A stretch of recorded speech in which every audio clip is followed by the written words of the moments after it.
This is absolutely fantastic. Looks like I can see 8 lions from here. And this is the Birmingham Pride. These are some of the individuals that we saw this morning. And they definitely have moved from where we had them this morning. And like I was saying earlier this morning, with it being such nice overcast weather, it is nice and cool, and I predicted that potentially if they wanted to move, they might take the opportunity because it wasn't that hot. And it looks like they have done exactly that. You can see the young white male just lifting his head there. Very nice in the open. You can see his mane starting to grow very nicely.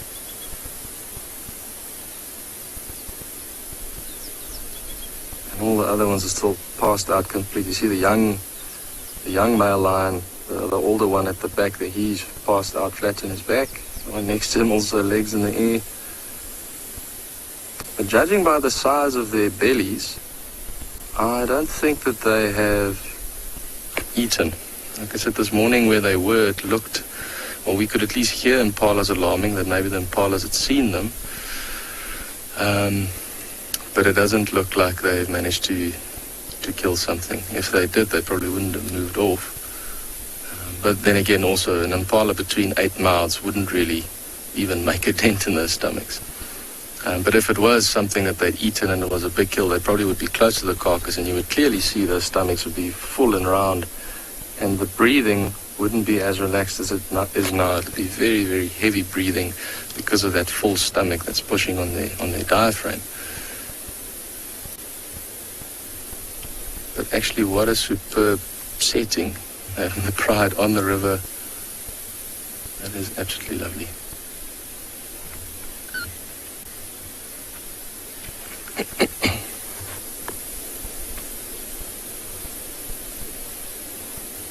I must say, for me, it's the first time that I've seen these lions next to the flowing Timbavati River. So it's quite nice that you can still have first experiences. Essentially every single day you might see something new, even if it's just a different combination of animals in the same place. It actually changes all the time. I don't know if you can see this, and pied kingfishers as well. Just in front of the lions, both of them actually dip down. That's also the first time I've seen pied kingfishers in the Timbavati River, because mainly those kingfishers are in areas where there's permanent water sources, and particularly they specialize in catching fish. Where the other kingfishers we get here, the woodlands and the brown hooded kingfisher, for instance, they mainly feed off insects. But I think what's happening with this river flowing so nicely, and some from the water coming further upriver, the little fishes that have been coming down, we actually have seen some little fish, tiny fish, maybe about 2 centimeters in size, coming through down the river. And I think that is 100% what those pied kingfishers were diving into the water for.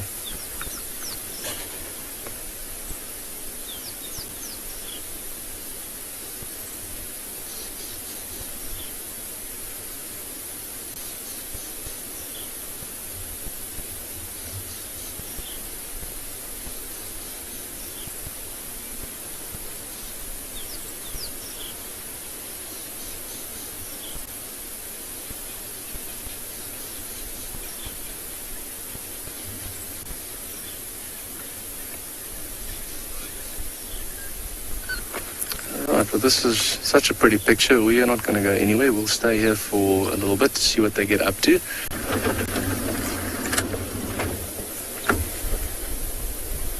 All right. Well, we managed to find the Lion Pride again, and we got here just in time as they started getting up and moving down towards the river. Well, moving along the river, really. There's one digging in the sand there, and this is exactly what we were expecting. Late afternoon, it starts to cool down. We've had a few drops of rain on us already, and I think these lions have felt this is their cue to start moving, which is brilliant. I'm going to actually try and see if we can stick with them as much as we can. It is quite difficult because some of the sections of the river we can't actually drive, but we might get a few views from the bank.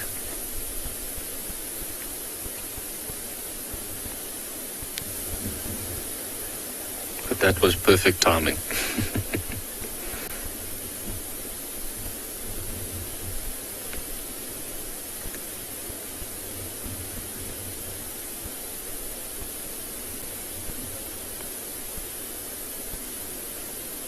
Another big yawn from the young male. Generally, when you start to see lions, as they're lying down, they start yawning a second, third time. It's normally a sign that they're going to get up.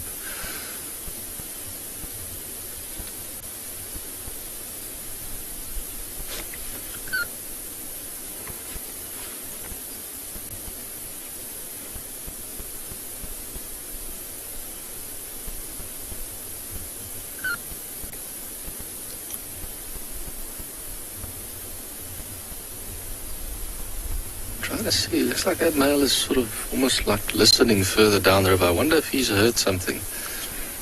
Definitely. And he is absolutely stunning. And he's still young. I mean, give him another year or two and he's going to be really impressive. He's big for his size, for his age, really.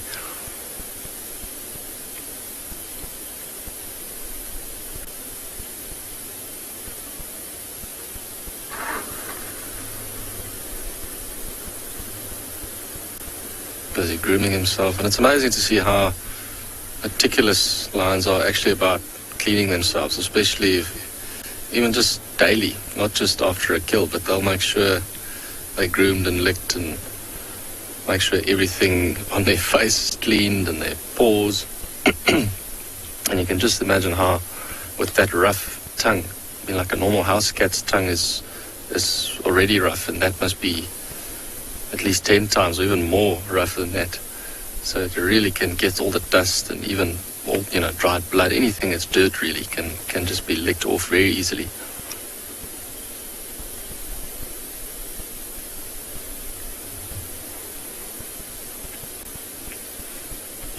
I don't know if you noticed when he was walking, but he still has got a bit of a limp on him, and that limp is better. It's on his back leg, and that was from fighting with one of the dominant males in this area. And the limp is a lot better from what it was almost a year ago when he had the injury around the middle of last year. Another big yawn. I think he might be thinking of getting up. If he does get up, you'll see when he walks there's a bit of a limp. But I think even though it is better, it'll probably stay like this the way it is now. I don't think it'll actually fully heal. I don't know what the extent of that injury really is, but it might be that there was some structural damage when it was bitten by one of the other males. And the reason he was in a fight was because he actually is not the offspring of the dominant males that are currently here. He's from the previous litter, and they actually haven't been able to chase him away. He just sort of stayed close, and he's just been part of the pride the whole time. And he hasn't really challenged the males that much. He just sort of kept his distance every now and then. Eventually there was that big fight, and he got his injury from there. So he's been keeping his distance from those males, but they've almost seemed to accept him, really. At least one of them, he really keeps a distance from that one. But I think for him now, with that injury, it's definitely a survival thing for him, because he can't hunt at this stage, because he can't really run. He can't even walk properly. So he is at this stage reliant on the lionesses. And so he definitely needs to stay with them if he ever wants to have a meal. We might maybe just go a little bit further along the river, see if there's another view, see where they're going. In the meantime,